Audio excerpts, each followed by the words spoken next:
If you're like me and you've been watching Rick and Morty for the last couple of seasons, you're probably asking the same question that I am. What happened? I feel like this show used to be really good. It was funny and interesting, and like, what more can you ask from an adult cartoon?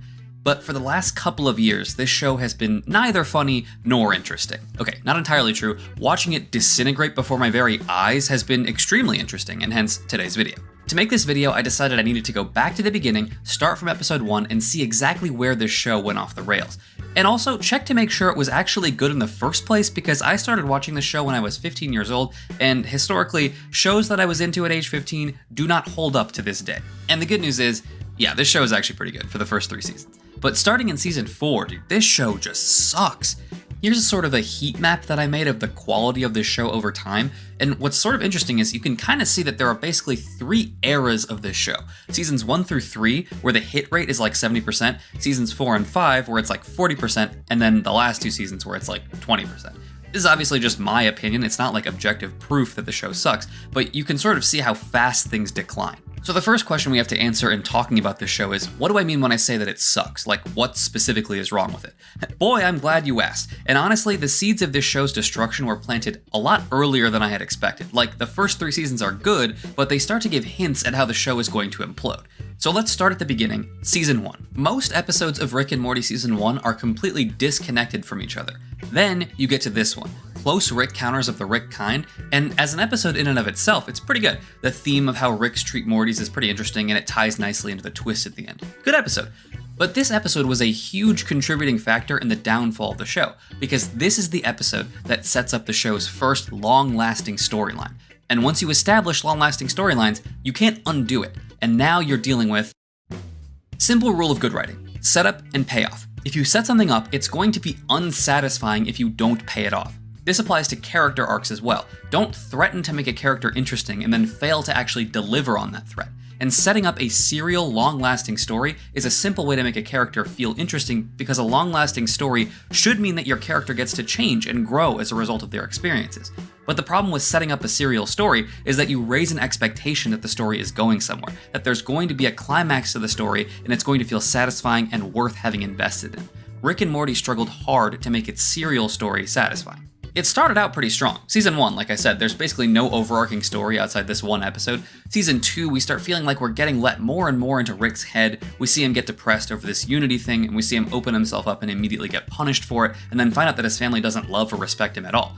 Rick turning himself in and going to prison at the end of season 2 felt like a really interesting development for his character. Then in season 3, he breaks out of prison in 1 episode and comes back to the Smith family, and that's kind of the end of his arc. Then the season reveals that a villain that we've already seen from season 1 is planning all kinds of mischief, and we're like, holy shit, a big bad for this series, and it's an evil Morty? Ricklantis Mix-Up is such an amazing episode. I vividly remember waking up at 5 in the morning and watching this episode in my freshman year dorm room and just being blown away by the ending, being so excited for where this series was going to go. And it's nice that it's something that's actually aged pretty well. Like, the episode is still one of the best in the whole series. So now, after getting introduced to basically the main villain for our series, we're even more invested in these long-lasting storylines and how all of it's going to play out with our main Rick and Morty stories. And then in season 4, there's like only one canon episode, it's the season finale, and it simultaneously resurrects Bird Person and introduces Space Beth, both of which I think are pretty big problems for the series. We'll talk about that in a second, but yeah, not the most satisfying set of canonical developments. And then in season 5, they tried so hard to stick the landing on this main story with Evil Morty, and they just crashed and burned. So Evil Morty's plan was to take over the Citadel, so he could use its engine to punch a hole in the universe so he could leave the central finite curve. Okay, and the significance of that for our characters is what exactly?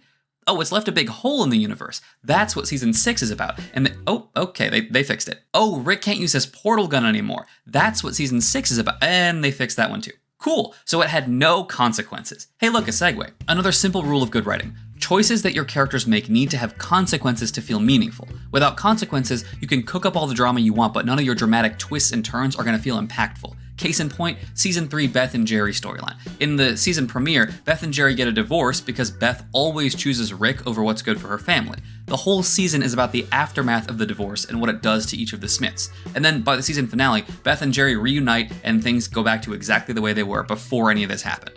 We're a real family now. In many ways, things will be like season 1, but more streamlined. Now Jerry and I are happily married parents, and the idea that I was motivated by a fear of you leaving can be eschewed. Yeah, it's not a terribly good look in your season finale to verbally admit that you just reset all of your character development and there are no consequences for anything we watched over the last year. But hey, what do I know? For a show that has no intention of making any of its subplots consequential, it sure sets up a lot of stuff that feels like it should be important. At the end of season 3, there's this whole subplot about Rick cloning Beth. Beth feels trapped in her domestic life and doesn't know what she wants to do, and Rick gives her the option of being cloned. The clone would be an exact copy of her and wouldn't know it's a clone, and it would take care of Morty and Summer while Beth roamed the universe living a free life. The writers make kind of a ballsy choice in this episode to not reveal whether Beth was actually cloned, just ending the episode with her seemingly happy. It legitimately seemed like the writers were going to leave that question unanswered until the answer became important to the story, and for an inconclusive ending, I was actually pretty satisfied with this. And then one season later, in the season 4 finale, we discover that she was in fact cloned, and the clone is a Star Wars rebel now. And then the two of them meet, and that's the end of the story. It doesn't affect Beth in any meaningful way. Sure, now Space Beth can show up as an unnecessary side character in future episodes, which we will be talking about in a moment. And yeah, it seems like Beth doesn't really respect Rick anymore, having found out that even he didn't know which one is the clone. But like, remember one season ago, literally in the season 3 finale, when she also didn't really respect Rick anymore? There are literally like 12 episodes where Rick is like moping in the garage because nobody respects him anymore, and then the next episode it's just business as usual. Okay, but after the 4th season, that's when things started to get better, right? No, even worse. In the season 4 finale, Rick also rescues Bird Person from the evil alien government, and in season 5, he goes inside Bird Person's mind to try and fix him. Not really sure what the plan is, but it's a good excuse to deliver a lot of flashbacks. And then at the end of that episode, Bird Person is just fine, and he just leaves to go be an unnecessary side character in future episodes, which we will be talking about in a moment. And it's like, hey, remember how in the season 2 finale, Bird Person died and it was like kind of a big deal? Like it looked like it was gonna have a lot of emotional impact on Rick and a lot of consequences for his character, and then we just undid that somehow. He's all good. Okay, cool. So not only do we have no consequences for anything, even things that looked consequential are just undone through random bullshit. In any show, important events being undone through plot convolutions is like the fire alarm going off. When the writers start pulling that shit, it's time to get off the boat. I don't know who started a fire on this boat, but I'm leaving. Yeah, but surely after the 5th season, that's when things start to get better. Nope. Remember how I said in the 5th season, Evil Morty reveals his big plan? The ending of the 5th season, Evil Morty rips that big hole in the universe, and Rick can't use his portal gun anymore. And the 6th season fixes both of those problems with virtually no difficulty at all. These fucking space dinosaurs come down and fix the hole, and in the exact same episode, Rick just goes, "Hey, I fixed the portal gun, by the way." So in a world with no overarching story for Rick and Morty, and no consequences to any of their actions, why do we even care about Rick and Morty? Nothing that they do matters anyway. I might as well be watching an episode about Dr. Wong, or the President, or fucking Bird Person. Wait, what do you mean they did that? Which one? All of them? You know how when you watch a show, what you really care about is all those characters on the edges of the story. Like, fuck the characters the story is actually about. Give me a whole episode about people I do not give one shit about. Am I right, fellow kids? No? You actually want to see stories about the characters that the show is about? Because, like, that's why you're watching the show in the first place? Well, the writers can't hear you. They're too busy pulling another fire alarm that I like to call. The function of side characters in stories is usually pretty specific. They help facilitate the action, but the action stays focused on the main characters. The side character problem arises when a show decides to start focusing too heavily on its side characters to the detriment of the main story. And it's easy to see why this doesn't work. A story has to be focused to feel smartly crafted and meaningful, and it is definitionally impossible to focus on every character. That's not how focusing works. Some characters don't have a full 3 dimensions to them. They don't have the capacity to grow and change like main characters do. They're just there to serve specific roles in the plot, so they shouldn't be focused on. That doesn't mean the side characters can't be important. Side characters can be really fascinating when their presence molds and changes a main character. Howard Hamlin from Better Call Saul. Great example of a side character done exactly right. He's not the focus of the story, and even at the peak of his importance in the story, it's not really him that we're concerned about. The story is really concerned with his impact on Jimmy, and it stays that way until the end. Perfect. But like, compare that with any of the side characters from the last season of any dying show you've ever seen. Invariably, when writers run out of stories to tell about their main characters, they start saying, hey, maybe the audience will start giving a shit about these total non-factors from earlier in the show, and they're wrong every time. And Rick and Morty has definitely been suffering from this. Season 1 and 2, it's really basically just Rick and Morty doing stuff in every episode. The rest of the family is more of a side story. Then in Season 3, the rest of the family got integrated into the main story more and more, and by the end of Season 4, Space Beth has been added to the roster, a character that is literally a copy of an already existing character. That one blows my mind because it's like, why would we need a Space Beth? You guys thought what your story really needed was 2 of the same guy. Yeah, I've got a great idea for a new season of Everybody Loves Raymond. For some reason, the president starts showing up more and more frequently in later seasons, like the president of the United States. That's not great, but I'll do you one better. In Season 5, Rick's car is a main character in an episode. Okay, I've spent a long time detailing the problems with this show, but why did these things happen? This show used to be legitimately good. What happened to turn one of the most beloved shows on TV into this shell of its former self? I think that there are 2 main causes. Consider for a second something that I said earlier, that a show that starts developing its characters sort of locks itself into making the endings for those character arcs feel satisfying. But that's actually not the only way to structure a show. There are plenty of shows whose characters never change at all, and those shows can still be really good. That's the distinction between episodic and serial shows. An episodic show presents you with separate, more isolated incidents. The installments of the story don't rely on each other too heavily to make sense. Sometimes they're completely independent of each other. A serial show presents you with story in chapters. To watch chapter 3, you need to see 1 and 2 first. Each of these methods of storytelling has advantages. Telling an episodic story means that viewers don't need to follow every episode of your show. They can drop in and out at various points in a season, and things are still going to be enjoyable for them. It's very accessible.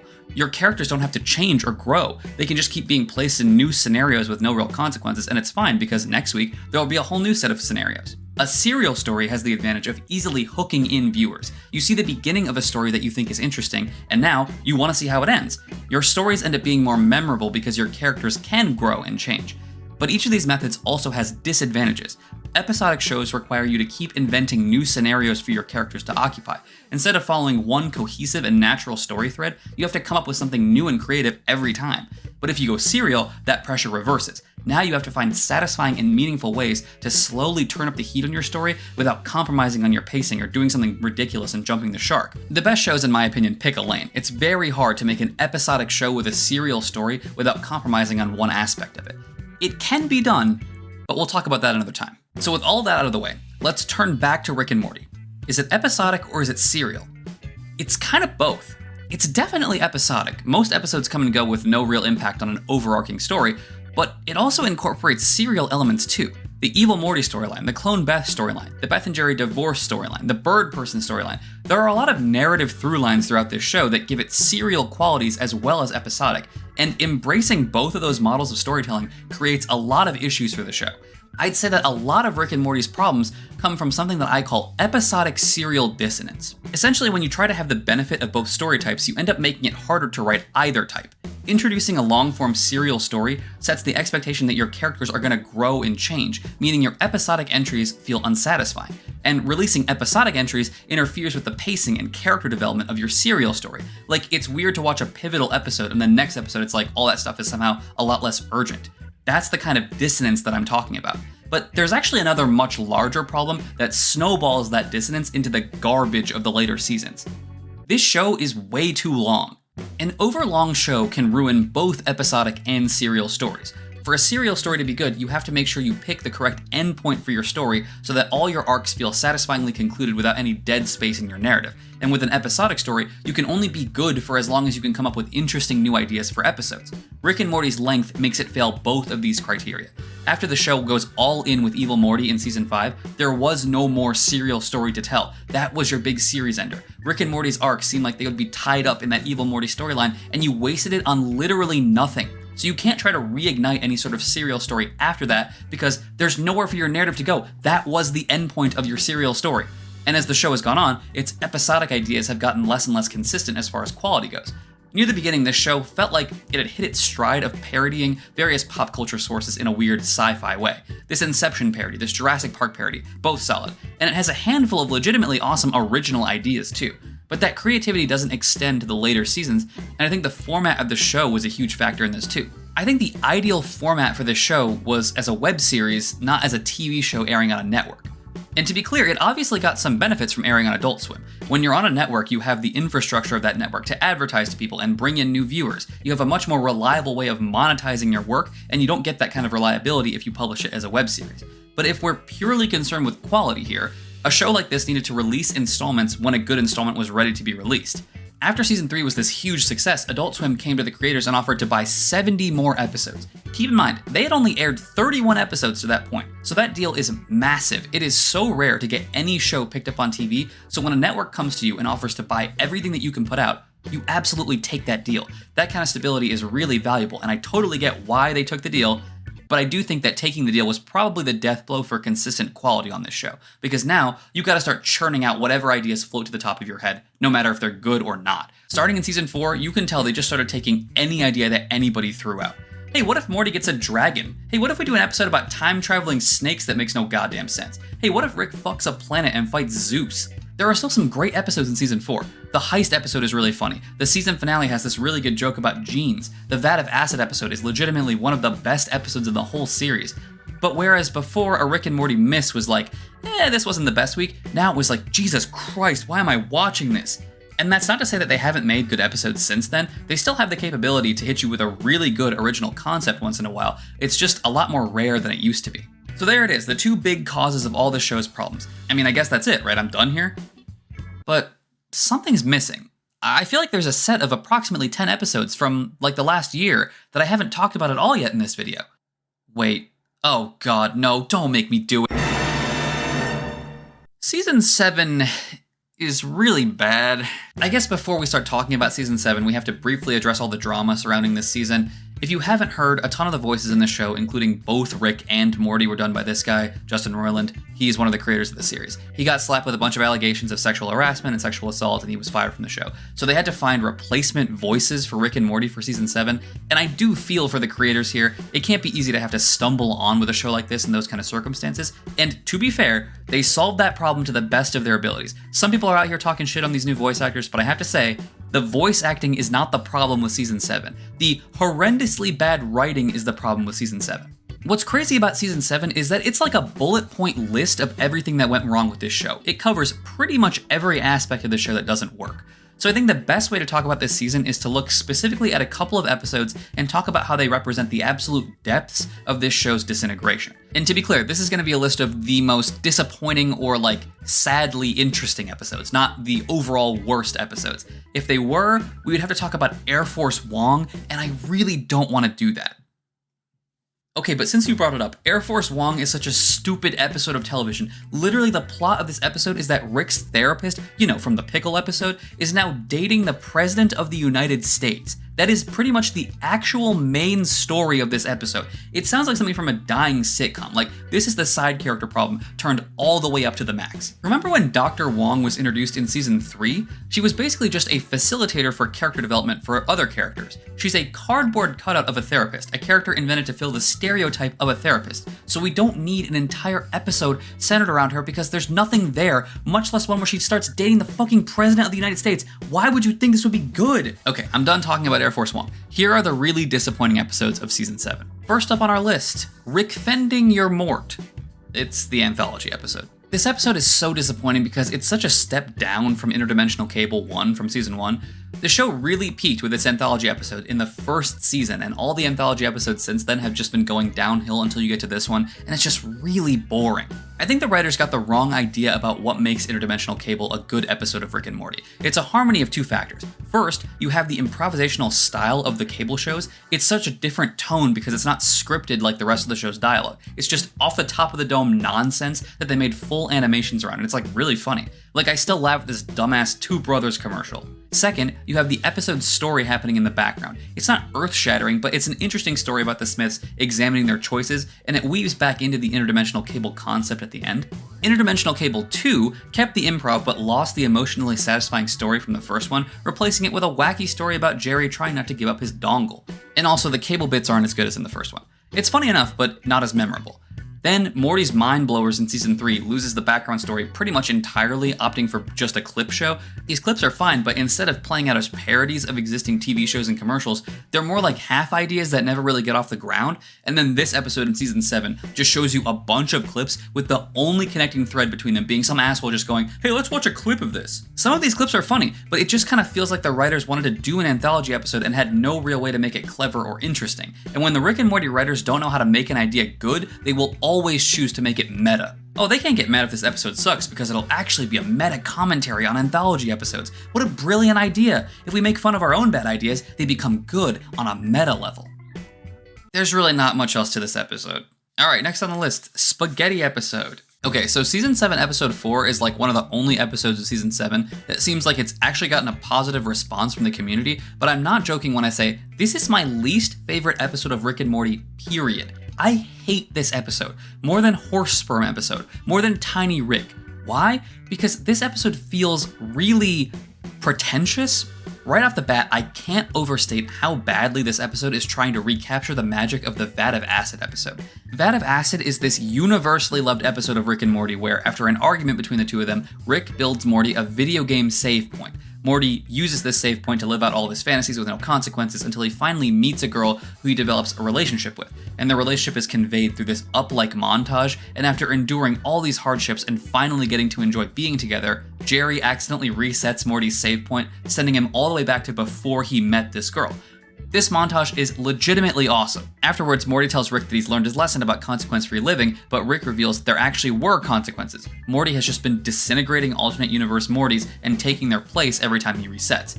So he's killed thousands of Mortys, basically. And then the episode ends with a callback to the argument that led to the whole thing in the first place. There's a reason that everybody loves this episode and it won an Emmy and all that stuff. It's awesome. Seriously, Vat of Acid is one of the best Rick and Morty episodes. So back to what I was saying about Spaghetti episode. It tries really hard to recapture the magic of Vat of Acid, but it's just not as clever. Spaghetti episode starts with Rick serving the family the best spaghetti they've ever had before revealing that the spaghetti is obtained from the dead bodies of people from another planet who have taken their own lives. And then the episode looks at Morty's guilt over the whole thing and how his attempts to fix the problem end up making things worse. It's the same seemingly great thing actually has a fucked up system behind it from Vat of Acid with none of the personal connection to characters we give a shit about. Oh, and let's throw in a montage because Vat of Acid had one. Vat of Acid works because its initial premise is actually interesting, and the montage is this weird combination of funny, heartwarming, and extremely fucked up. Spaghetti episode tried to hit that hard, but it just ended up saying nothing. I don't think Rick and Morty has ever been an especially insightful show, and I think this episode proves that this show has absolutely no business commenting on societal issues because it has nothing to say. This one episode tries to address consumerism, mental health, and factory farming all at once, but by picking so many different targets, it ends up missing all of them under the guise of deep, insightful commentary. Like this ending speech, I have literally watched this 6 times trying to understand the literal, actual English meaning of what is being said without even getting to the subtext or like the deeper meaning, and I swear I would believe you if you told me that ChatGPT wrote this. You did it, didn't you? You couldn't change everyone's taste buds, but you could make it distasteful. It wasn't the death, was it? It was the complexity of life. Dude, what do you mean? What does that mean? What was the point? If you're asking whether this was a story about right and wrong, the answer is, I don't care. Like, Rick is up here reading Shadow the Hedgehog cutscene dialogue right now? So what do we do? Cells consume, Morty. Life itself is wrong, and that means death is right. But you can't side with that, so you live, even when it means eating. It's possible that my IQ just isn't high enough to understand this powerful message, but I have a different theory. This means nothing, and everybody who's pretending it's the most insightful and devastating thing they've ever seen on TV will sing the praises of anything as long as it's edgy. Okay, moving on. The most disappointing episode of the entire season is Rick Prime episode. This is the only canon-heavy episode in season 7, but to me, this was the saddest episode to watch of the entire season. And to be clear, I like this episode. Rick teams up with evil Morty to track down Rick Prime, who is the Rick who killed Rick's wife and daughter, and even though he gets his revenge, it ultimately feels meaningless to him. That's a pretty sick concept for an episode, and an episode like this could legitimately have been the proper series finale for the show. I think that's what hurt so bad about watching it. It was a really cool end to a story with a garbage middle, so even though it was cool, it didn't feel satisfying. First, the Evil Morty storyline never got resolved, so bringing Evil Morty back as a reluctant ally for Rick felt like a huge letdown for that character. It seemed like these two had a lot of unresolved issues, and then all of a sudden they're just fighting side by side just because. Second, this ending scene. Dude, I'm kind of pissed watching this again because this could have been a legitimately perfect ending for the entire series if the middle of Rick's story was more coherent. The song that's playing in the background of this scene is from a season 1 episode. The first time that Rick and Morty accidentally destroy the world, they relocate into a universe where they've just died and they just take their own places. This song plays as Morty buries his own body and tries to live a normal life with the knowledge that his existence is basically meaningless. It's the nihilism of the show at its absolute peak, and it's been Rick pounding that nihilism into Morty's head for 7 seasons now. But at the end of Rick's story, he accomplishes his goal, he gets his revenge, only to find that he's not satisfied. And despite the fact that it's been him drilling that nihilism into Morty's head, he has to have the same realization that Morty did. That really, it was all meaningless. Everybody seems so far away from me. Everybody just wants to be free. But of course, this ending doesn't work because the middle of the story was never sure what it wanted to do with Rick. And then on top of that, there are more episodes after this one, so it doesn't feel like a super impactful ending to Rick's story because now he's just dicking around like business as usual. So yeah, season 7 is a dumpster fire and this show is dead. But I really don't want to end this video without talking about the times that this show is actually good. Like, it doesn't feel fair to talk about this show's worst episodes and look at its slow decline without highlighting some of my absolute favorite episodes because this show has made some really good episodes. So I'll do a really quick top 3 best episodes of all time, and I'll exclude Vat of Acid, Ricklantis Mix-Up, and Interdimensional Cable because I kind of already talked a little bit about those. So these are like top 3 like original concepts from this show. First up, Final Desmithation, the fortune cookie episode from season 6. This is an episode where Jerry gets a fortune out of a fortune cookie that says he's gonna fuck his mom, and Rick decides to investigate and finds out that the fortunes actually come from this alien creature that can bend probability fields towards certain outcomes. This episode is in my top 3 because it's an interesting premise, which is made better by some pretty cool action scenes, and also by this running through line of Jerry getting closer and closer to accidentally fucking his own mom. This is by far the best episode of season 6, it's one of only 2 good episodes, and it shows that even in these later seasons, sometimes the show brings together this harmony of sci-fi and comedy to create something really entertaining. Okay, next up, Mort Dinner Rick Andre, the Mr. Nimbus episode from season 5. This one is like all premise. Rick has this portal to a pocket universe where time passes much faster that he uses for mundane shit like aging up his wine, and he needs to age up some wine for a dinner with his nemesis Mr. Nimbus, and he puts Morty in charge of the wine. Meanwhile, Morty is trying to steal some wine for himself because he's finally hanging out with Jessica, and every time Morty interacts with the pocket universe, he ends up changing the course of the civilization in there on accident. For generations, this whole civilization becomes centered around Morty's return and views him as this sort of mythical, apocalyptic figure because for them, he only shows up like maybe once a generation. Just a really cool premise that gets fleshed out in a really entertaining way. It's not the funniest episode, but it is one of the most interesting. Okay, it has one absolutely great bit. We could watch some interdimensional cable if you want. We now return to Nintendo 69. Nintendo, oh, what are you doing to me? Oh, Nintendo. I'm embarrassed to say that I reference that probably like 3 times a week. I don't know why that's so funny to me. I think it's the way that he's absolutely just drunk with pleasure from this Nintendo. Alright, my favorite Rick and Morty episode of all time, Total Recall. Total Recall is the kind of pure creativity that the rest of this show can only aspire to. The reason it's so good is because it leans heavily into everything the writers are good at. They've proven that they're at their funniest when they can do these really short, goofy bits. So you make an episode just centered around those bits, but then you write a connecting thread between all those bits that's a really creative take on memory. The Smith house is infested with these parasites that use memories to reproduce by taking on the appearance of various characters and implanting the Smiths with fake memories of those characters. By getting the Smiths to remember other fake characters and therefore flashback and engage in the shorter, goofy bits, the parasites multiply. That's just the premise, and I'm not going to spoil the rest of it because the way it resolves is really interesting, and if you haven't seen it, you should go watch it. But this is actually an episode that's gotten even more fascinating over time because the first scene of this episode is basically poking fun at the side character problem in TV shows. This first scene is awesome because it takes advantage of our familiarity with TV shows to catch us off guard. When you start this episode and Uncle Steve is just sitting at the table, you just assume, hey, a random side character, that's pretty normal for episodic shows. Like, it is out of place in the show's universe, but it's not like that weird. And then Rick comes in and reminds you what universe this show takes place in. It's just weird that this whole episode comments on the trope of sitcom-esque wacky characters, and then like 4 seasons later, the show leans super hard into that trope. Like, Uncle Steve has about the same amount of depth as Dr. Wong, you know? It sucks going back and watching all these good episodes because it just reminds me how far the show has fallen. Ah well, nothing good lasts forever, I suppose. Case in point, this show, which is not good and seems like it will last forever, given that there are going to be 3 more seasons of this show at least. I don't want to watch that. Oh, but it might be really interesting to watch it implode even more. Alright, I guess I'll see you back here after season 8.